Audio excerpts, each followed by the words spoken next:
നമസ്കാരം, എല്ലാവർക്കും പുതിയ വീഡിയോയിലേക്ക് സ്വാഗതം. പൃഥ്വിരാജ് സുകുമാരൻ സംവിധാനം ചെയ്ത എമ്പുരാൻ ഈ വരുന്ന മാർച്ച് 27 തിയേറ്ററുകളിലേക്ക് എത്തുകയാണ്. ഇതിന്റെ ആദ്യ ഭാഗമായ ലൂസിഫറും വൻ വിജയമായിരുന്നു. അപ്പൊ പൃഥ്വിരാജ് സുകുമാരൻ ഒരു സംവിധായകനായത് ഇപ്പോഴാണ്. അതിനു മുമ്പ് നടനായിട്ട് മലയാള സിനിമയിലേക്ക് വന്നതാണ്.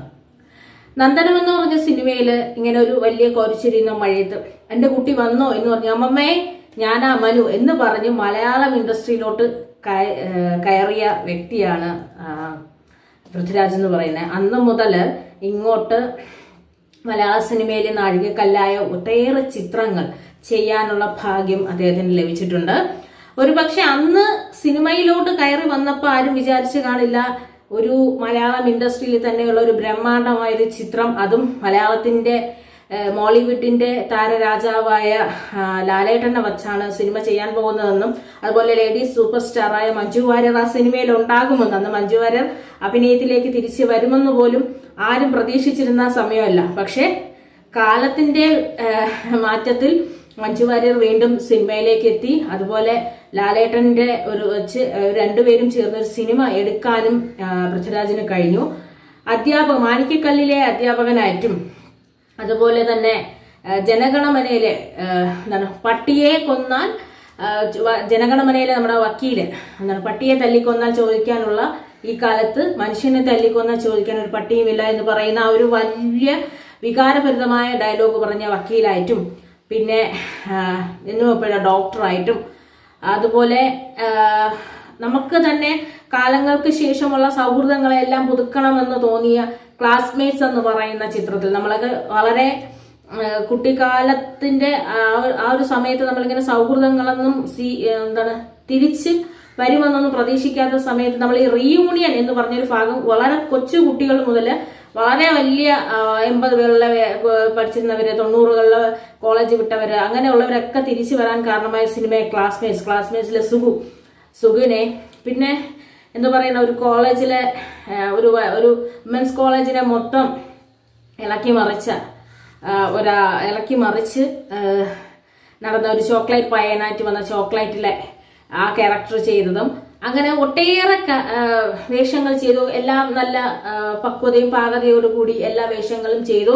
അതുപോലെ റോബിൻ ഹുഡ് എന്ന സിനിമ, അങ്ങനെ എന്താണ് പറയുന്നത്, ഡോക്ടറായിട്ടും ടീച്ചറായിട്ടും എഞ്ചിനീയറായിട്ടും വക്കീലായിട്ടും ഒക്കെ നമ്മുടെ മുമ്പിൽ വന്ന് പോലീസ് വേഷങ്ങൾ ചെയ്തു. ഇതെല്ലാ വേഷങ്ങളിലും സത്യം, അന്ന് ആ സമയത്ത് ഈ സത്യം വളരെ ഒരു പ്രത്യേകതയുള്ളൊരു ചിത്രം. നമ്മളൊക്കെ കുറച്ച് പ്രിയാമണി ഉള്ള ഒരു കോമ്പിനേഷൻ ചിത്രം, അത് അന്ന് നല്ല ഒരു രസമുള്ള ചിത്രമായിരുന്നു. ആ സമയത്ത് ചിത്രമായിരുന്നു. ഓരോ വേഷം ചെയ്ത് കഴിയുമ്പോഴും സിനിമയിൽ പൃഥ്വിരാജ് വളർന്നുകൊണ്ടേയിരുന്നു. സ്വന്തം ക്യാരക്ടർ ചെയ്യാൻ, അടുത്ത ക്യാരക്ടർ ഇതിനെക്കാട്ടിയും ഗംഭീരമായി ചെയ്തു വെക്കാൻ.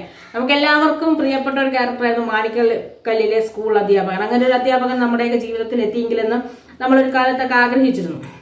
അങ്ങനെ എല്ലാ ക്യാരക്ടറിലും പൂർണ്ണത വന്ന്, അതുപോലെ അമർ അക്ബർ അന്തോണി എന്ന് പറഞ്ഞ ക്യാരക്ടർ. അപ്പൊ അങ്ങനെ ഏത് ചിത്രം ചെയ്താലും അദ്ദേഹത്തിന്റെ ക്യാരക്ടറും അദ്ദേഹവും വളരെ സിങ്കായി പോകുന്ന തരത്തിലുള്ള ഒട്ടേറെ ചിത്രങ്ങൾ അഭിനയിച്ച്, ഒട്ടേറെ നായികമാരെ കൂടെ അഭിനയിച്ച്, അതുപോലെ മലയാളത്തിൽ മാത്രമല്ല മോളിവുഡിൽ മാത്രമല്ല മറ്റു ഭാഷകളിൽ അഭിനയിച്ചു.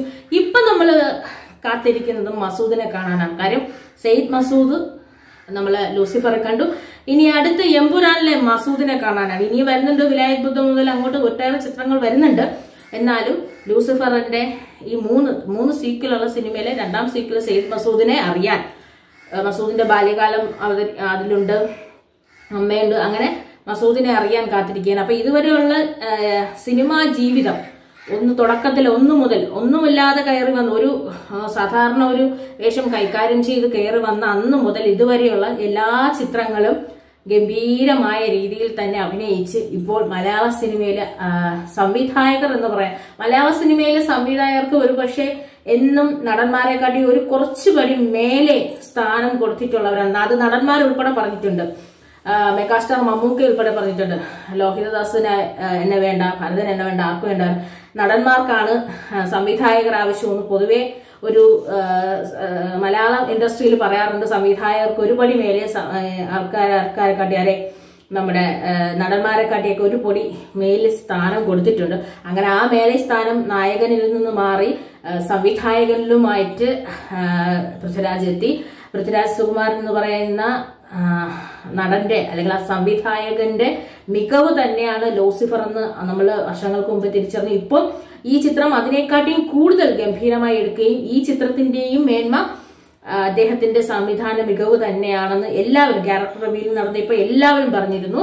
ലാലേട്ടൻ ഉൾപ്പെടെ ഒരു ഇന്റർവ്യൂവിൽ പറഞ്ഞിരുന്നു പൃഥ്വിരാജ് എന്ന് പറയുന്ന ആളുടെ എന്താണ് ഇന്ത്യയിലെ ഏറ്റവും ഇനി അറിയപ്പെടാൻ പോകുന്ന നല്ല ഒരു സംവിധായകർ അല്ല കഴിവുള്ള സംവിധായകർ എന്ന് പറയുന്നതിൽ ഒരാൾ തന്നെയായിരിക്കും എന്ന് പറഞ്ഞു. ഇതിലും നല്ല സംവിധായകൻ ഇനി ഇതിനെക്കാട്ടിയും നല്ല സംവിധായകൻ എന്ന് കേൾക്കും എന്ന് പറഞ്ഞിരുന്നു. അപ്പൊ പൃഥ്വിരാജ് സുകുമാരന്റെ സംവിധാന മികവുള്ള മൂന്നാമത്തെ ചിത്രം ലൂസിഫറിന്റെ 2ാം ഭാഗം എമ്പുരാൻ തിയേറ്ററുകളിലേക്ക് എത്തുമ്പോൾ സെയ്ദ് മസൂദും എല്ലാവരും കൂടി ചേർന്ന് ഗംഭീരമായൊരു അഭിനയ ജീവിതത്തിലായാലും ശരി അണിയറ പ്രവർത്തനത്തിലായാലും ശരി ഗംഭീരമായ അല്ലെങ്കിൽ നല്ല ഇനിയും ഒരുപാട് സംവിധാനം പൃഥ്വിരാജ് സുകുമാരന്റെ സംവിധാനത്തിൽ ഇനിയും ഒരുപാട് സിനിമകൾ വേണമെന്ന് ആഗ്രഹിക്കുന്ന അദ്ദേഹത്തിനോടൊപ്പം അഭിനയിക്കണമെന്ന് പറഞ്ഞ നടന്മാർ വരട്ടെ, കഥകൾ വരട്ടെ, നല്ല സിനിമകൾ മലയാളത്തിൽ വന്നുകൊണ്ടേയിരിക്കട്ടെ.